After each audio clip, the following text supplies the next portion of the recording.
Hello, everyone. There's a lot of talk about young men nowadays and kind of their plight and how they're doing. A lot of it's kind of concerned talk. There's like political extremism, I guess. And I'm not going to talk about that because I would definitely be considered extremist in some ways nowadays, but who wouldn't?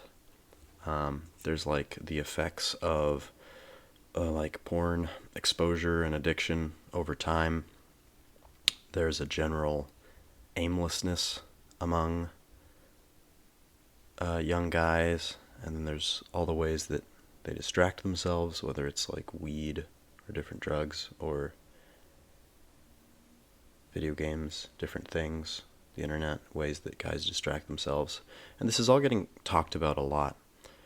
But I wanted to talk about something that isn't talked about as much because I think it's a little more subtle and it sounds a little less scary at first, but it actually is a very big problem.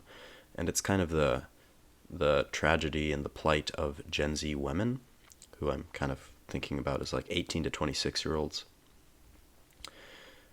I think that they are also sad and they are also down, and it's not seen in the same way as what's going on with Gen Z men, but it is actually still very bad. I think the problem kind of started when the way that we started judging people, right? Started judging the greatness or the success of a person. It became, we used the same rules to judge the success of a man's life and a woman's life. And it was kind of, there was what it means to be human, to be successful, to do well, to be great. And not only was there one set, but the set was really bad. It's essentially, it seems like it has to do with how much you can contribute to the economy, whether or not you're having ideas, whether or not you can create new things, whether or not you're a mover and a shaker and stuff like that. And so there's this bad way of judging whether or not people are doing well, like whether or not they're an impressive human. And for like a while ago, I think that was kind of just the way that men were being judged, but it kind of became the way that everyone was being judged. And, women start entering the corporate world, like the professional world more, to the point where now they're just probably as common as men in a lot of circles. Not all of them, but there's definitely circles where women are more common, so it's kind of balanced out in a way. But I think somewhere along the line, and actually before the women realized it, men have kind of started to realize that that's not a meaningful way to live. So men kind of start to clock out from that. I know men are definitely doing that with college. Women tend to go to college more than men now. They might actually be buying homes at a higher rate. In general, it's like the lie was sold to men before it was sold to women, and it seems like men are kind of waking up from it a little earlier than women are. But I think the women still do wake up from it. Maybe it's later in life, or maybe it's pretty quick. And they realize, like, no, this is not meaningful. I don't just want to slave away to make a number go up for the rest of my life. That's not a meaningful thing. I'm not interested in this. We have to think a little bit about also, this is kind of a side point, but like who would benefit from getting women into that?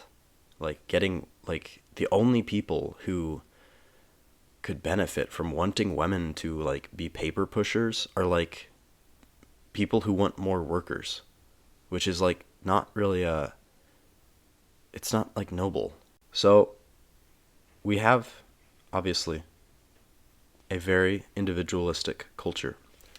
And I think this kind of blinds us to what's actually meaningful about life, because I very much think that a lot of what's meaningful is the possibility of relationships. I don't just mean romantic ones, although I do mean that as well. I mean any time where there's you and then there's kind of the object of affection, object, not in a material way, but just as in the thing receiving. And I think the older jobs were more relational themselves. Like to be a farmer, you have a relationship with the land. If you're like a blacksmith who makes tools for the farmer, you have relationships with the farmers. It's not all just based off of money and becoming rich. I think actually in Europe, this relationship is still a little more prevalent, which might be why it seems like European work culture is a little bit healthier than American work culture, although that's a bit of a tangent. Back to the main point, I think that relationships are really what makes life meaningful. Kind of the antithesis of an individualistic culture, but it's kind of other people, things outside of yourself that make life worth living. And obviously there's like parental relationships and friendships, but I think the big one I want to talk about is like romantic ones. So if you're a modern woman, like a Gen Z woman, and you kind of come to the realization that like, wait, I don't just want to climb some corporate ladder. This is not meaningful. I actually want love. There's kind of a, what is it, like indomitable human spirit. Like, nope, I don't care what's happened. I don't care about the war and everything, blah, blah, blah, blah, blah. I genuinely want love.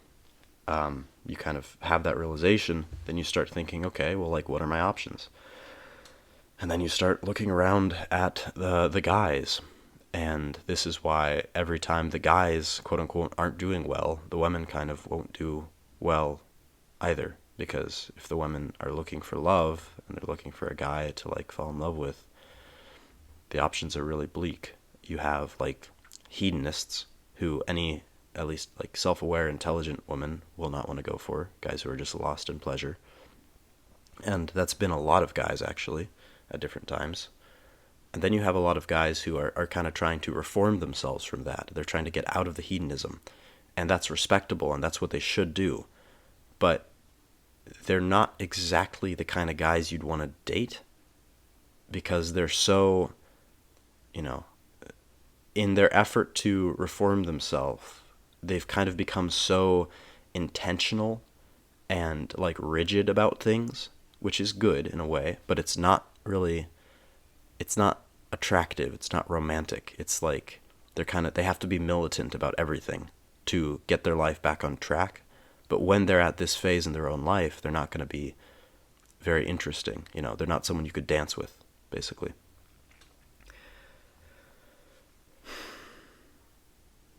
So I think that then girls are like left really lonely. Basically, they don't have a sense of like, okay, I could make it work with this guy or that guy. They're not really finding guys they could make it work with.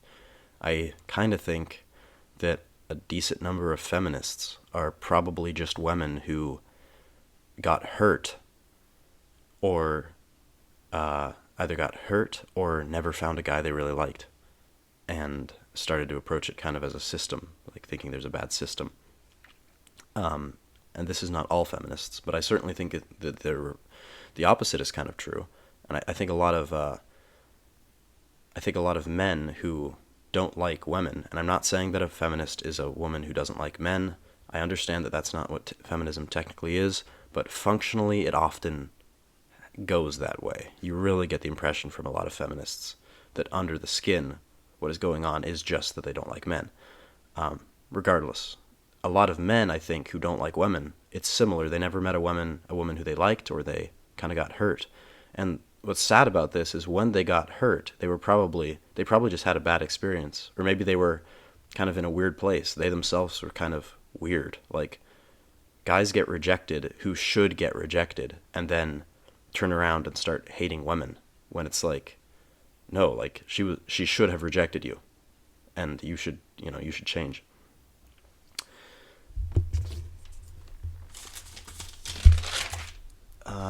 Okay, so there's like this kind of deep loneliness. There's this inability to find love. And then I think women turn to various coping mechanisms, which like men do as well, but I'm talking about women in this one. There is music is a big one. You can kind of drown yourself and give your life the feeling of kind of like narrative, maybe by listening to music. Lana Del Rey particularly. This is not a criticism. I like music, and Lana Del Rey, I think a lot of her music is just kind of artfully expressing the feminine angst at the way the world is now, and like at the breakdown of like normal gender relations. I think all of her songs that talk about, her like tortured relationship with some guy are also songs that are actually about, like at another level, they're just songs about a tortured relationship with the masculine or with men as a category. Other ways that women distract themselves, like romantasy, like smut type literature, which is kind of like porn for women, but it's a little different, I think, in that it's very escapist, right? They're very much wishing the world was different and that this is how their life was going. Not that it's a one for one. I acknowledge that it's not, romantasy is not, it's not just women. It's not exactly them. It's not their actual fantasy per se, but it is definitely a form of escaping. There's like shows that are like I think stories are really good for people, and you should try to read stories and learn stories. But a lot of shows now, I think, are just a way to turn off your brain for a few hours and get lost in a life that seems more exciting than your own, or even if it's more tragic than your own, or if it's like a crime show, at least it's something to distract you from yourself. And then, of course, there's like scrolling, just like endlessly scrolling social media. And then shopping is a big one for women as well. I think women often shop to kind of try to, you know, try to get away from the problem. Just in general, there's a real sense that a lot of women, they want love, and they're totally unable to find it, and maybe they feel that it's kind of gone, that it's not a real thing anymore. On top of all of this, there is the problem of the internet and the way that, like, it kind of magnifies all the problems that would be there anyways. So there's obviously there's plenty of conversation about like the effect of like porn exposure on men, but a lot of young women will have seen some of that stuff too, and I think the effect would be a little different. It would be like, wait a second, men like this? Okay, men are disgusting. And then there's the feeling of like, well, if I want to get a guy, I have to be willing to do this stuff. So there's like a self-degradation. Or, and this is kind of probably where I would be a little more if I was a woman, there's like, okay, this is weird and not what I want. And if this is what men want, very well, I will be basically asexual. I understand that. But it is like traumatizing on women, certainly. There's also the problem that on the internet, a lot of women's content, from what I can see, is like dumb and not helpful, and is basically just women telling other women that they're good enough, or like affirming each other in literally everything, which is a problem. It's kind of the opposite of men's content, but like that content is rotten and not going to help you at all. And then there's also the problem of women seeing like man content, which is also cringy, but it's like, a lot of modern, like that whatever podcast, that a lot of it is like they get some dudes and then a bunch of like different women, and they just like, it feels like they're just like roasting the women. Like it just seems like kind of they're trying to get sound bites of like, man destroys feminist, and it's just not productive. And then if you see that as a woman, you could very easily, as a woman, being exposed to like the male side of the internet, walk away with the feeling that men do not like women. And that's really wild. There's also a general superficiality, like women already, of like the sins that are more unique to women, although not always. Women can be more prone to certain kinds of vanity and just like preoccupation with appearance and stuff, and the internet doesn't help that at all. So you have like a really, really bleak image of like, okay, the corporate world, like making money is not what's actually meaningful. I kind of think Andrew Tate was like the last death throw or whatever of people thinking that money was what you needed. Like, hopefully that's gone by the wayside, and people can be like, okay, money's not meaningful. So, by extension, a lot of work that people do now is not meaningful. It's like, what's actually meaningful? Love. And then you try to find love, and it's not working at all the men are crazy. And not all of them. Like, there's good guys, and there's people who have gotten out of this. And kudos to those people. They're probably not watching this. So you're left with like a really bleak image. And I think that kind of a problem we're in right now is that neither gender actually knows how to be itself. The men do not know how to be men. If you look up how to be a man on YouTube, the kind of content you're going to see is like a bald dude with a beard and like a muscle tee being like, if you can't do 30 burpees in a minute, learn. And if you're not making 800K, blah, blah, blah, blah, blah. And it's like goodness, this is retarded. Like, I do not, there's no, like, clearly your image of what a man is broken. Like, if you think any great man from history or any good man became that way because of their fitness plan and their financial strategy, like, what on earth? That's ridiculous. And then I don't think the women really know how to be women either. A lot of girls kind of act like guys. And I'm not roasting anyone. This is a tragic thing. But like, women having male humor is really common. Like, women kind of just being one of the boys, but like in a woman body is almost the norm. I have met like girls who are like, well, a girl specifically who was like qualitatively different and acted like a woman you'd meet in like in an English romance or something, and it was like unbelievable. Like, it was like she was a different kind of being. But yeah, so it's kind of a bleak image altogether. So I want to figure out kind of what could be done a little bit. I'm going to talk about what the guys could do to help the general problem of kind of like, not just the tragedy of Gen Z women, but also just the tragedy of gender relationship breakdown. I think that men need to be a little more honest and kind of less hypocritical.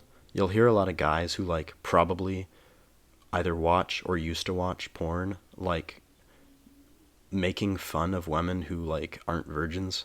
And I don't think that's fair at all. I think that if you watched porn or watch it, you're either equivalent or a lot worse inside than a woman who like slept around a bit.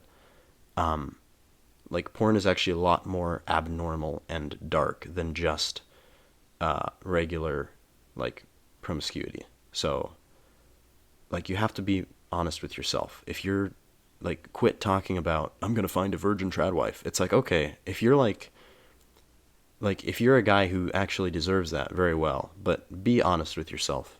Quit like, one of the problems with porn is that it's everywhere and so common that it's normalized, but we have to maintain that this is like really weird, like very dark and weird and abnormal. So to have gotten into that stuff and watched that stuff it maybe messed you up a lot more than a woman gets messed up by sleeping around. And it doesn't have to be a comparison. Just be honest. Quit acting like you're better than the modern woman, right? And I get that there's some nuance with the whole like porn thing, because there's like underage exposure or whatever. Like, you kind of find it before you know what you're even dealing with. And that's fair, but you have to also realize that that women walk around with like permanent women can walk around kind of 24/7 knowing that they could get quite a few guys that they see to sleep with them. So the availability is also there for women. That's not just a problem of porn. Like, women kind of have always had to deal with that, which is why a virtuous woman, is one who isn't like going around sleeping with different guys. But likewise, a virtuous man is a guy who would never like watch porn. So be honest with yourself. Quit acting like you're better. What like men could do to help with like the specific gender problem is I kind of think you have to like by nature men would be in love with women, would be like madly in love with them, and I think porn kind of kills that. So you have to like quit like major quit any kind of porn thing or anything like that, any way that you're like participating in the feminine sexually or whatever, and like do something noble, right? And like actually pursue something noble.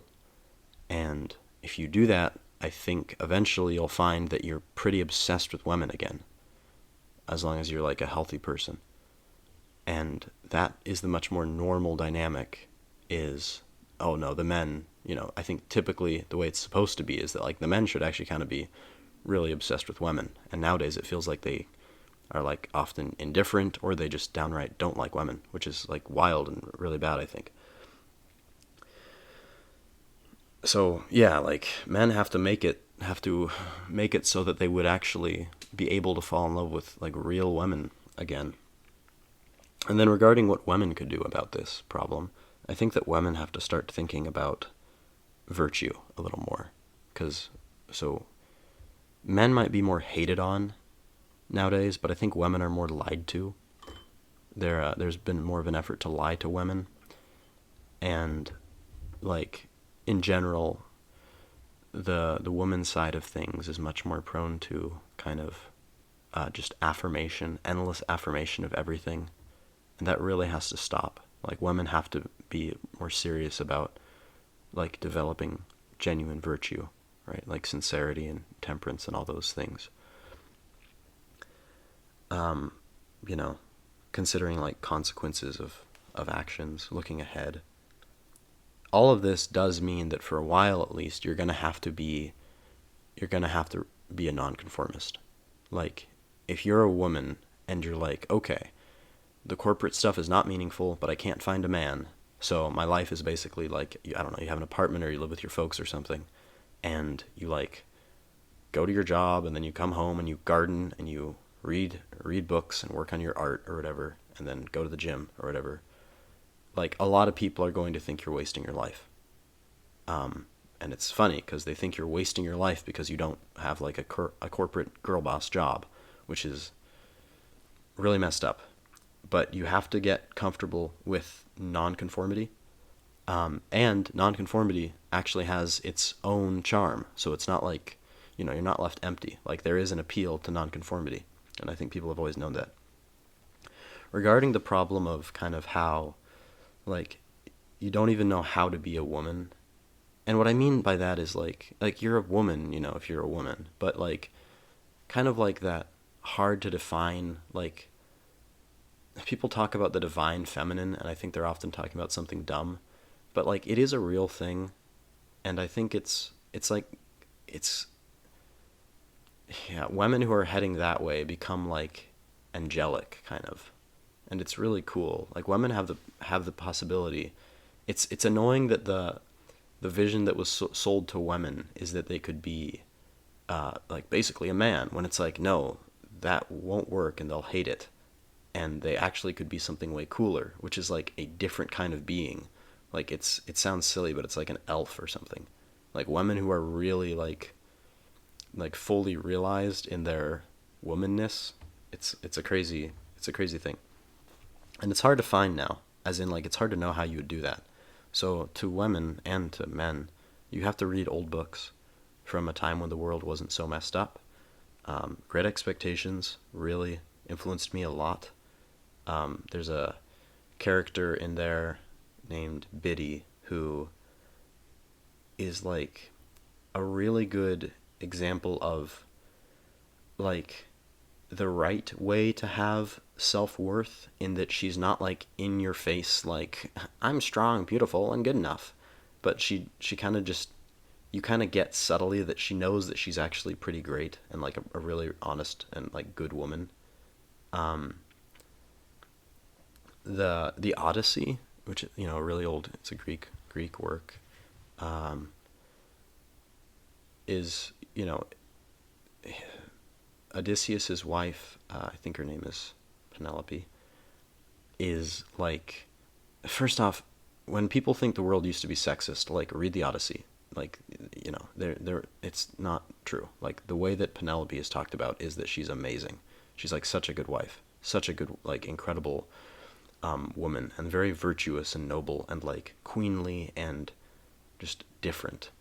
As a modern example, the mom from Dune, the Lady Jessica, is kind of this way too. Like, she's a mother, and we often think of mother as like, I gotta get the kids to soccer practice, so let's get in the minivan, and oh, it's so hectic. But it's like, no, like, motherhood can actually be really, like, I don't know, really remarkable. Really, like, yeah. Well, anyways. Yeah, English romances too are kind of a cool way to see. I haven't read any, but I've watched a lot of them. Um, Kind of like a more normal, just kind of get a sense of how people could be. But I would go older than that realistically. You have to be willing to.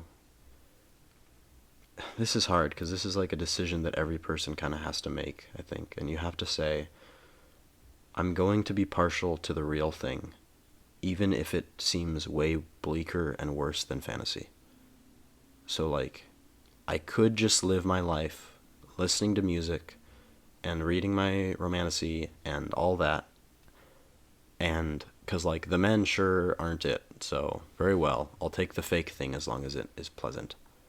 And I very much understand that, but you don't know how good it could be, right?